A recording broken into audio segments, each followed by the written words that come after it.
Hi guys, ഇപ്പോൾ സമയം രാത്രി 10:20. കിച്ചണിലൊക്കെ ജോലി ചെയ്യുന്ന ഹോട്ടൽ മാനേജർ കഴിഞ്ഞാൽ എല്ലാവർക്കും അറിയാം, ക്ലോസിങ് ടൈമിൽ സമയം പോകാൻ വലിയ പാടാണ്. ക്ലോസിങ് ടൈമിൽ സമയം പോകാത്തതുകൊണ്ട് നമ്മൾ അവിടെ ഇവിടെയൊക്കെ കുത്തിയിരുന്ന് അങ്ങോട്ട് നടന്ന് ഇങ്ങോട്ട് നടന്ന് ഇടയ്ക്കിടയ്ക്ക് നമ്മൾ ആണ്ട കേഔട്ട് മിഷനിലൊക്കെ ഇങ്ങനെ വിളിച്ച് നോക്കും വല്ല ഓർഡർ വരുന്നുണ്ടോയെന്ന്.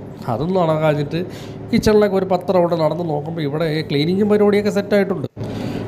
ഓർഡറുകളൊന്നുമില്ലാത്ത ക്ലീനിങ് സ്റ്റാഫ് ക്ലീനിങ്ങൊക്കെ പക്ക റെഡിയാക്കി വെച്ചിട്ടുണ്ട്. ഇനിയും ഒരു റൗണ്ട് നടന്ന് നോക്കി വല്ലതും എടുത്ത് അകത്ത് നോക്കാനാണ്. ആടറെ മുട്ട ഇരിക്കുന്നത്, മുട്ട ചിലവാകാനുണ്ടല്ലേ, കുറേ വീസമ്പിളായുണ്ട്. ഇതെല്ലാം മുറുകി അകത്ത് വെച്ച് കഴിഞ്ഞു. പിന്നെയും നോക്കിയിട്ട് സമയമാവുന്നില്ല. പിന്നെയും ആളുടെ ചാഞ്ചരിഞ്ഞ് നോക്കിയിട്ട് 10:45 അങ്ങോട്ട് കഴിയുന്നേ ഉള്ളൂ.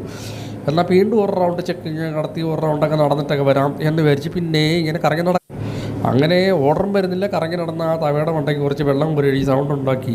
നാളത്തേക്ക് സെറ്റ് ചെയ്തിരിക്കുന്ന കുക്കറൊക്കെ ഒന്നനക്കി ഒരു സൗണ്ട് ഉണ്ടാക്കി. പിന്നെ ക്ലോക്കിലേക്ക് നോക്കിയപ്പോൾ 11 മണിക്ക്. ഇനിയിപ്പോൾ ഒന്നും നോക്കാനുള്ള ഏപ്രിലിന് ഒരു ടൈം ഓഫീസിൽ പോയി ഒപ്പിട്ട് എസ്കേപ്പ്.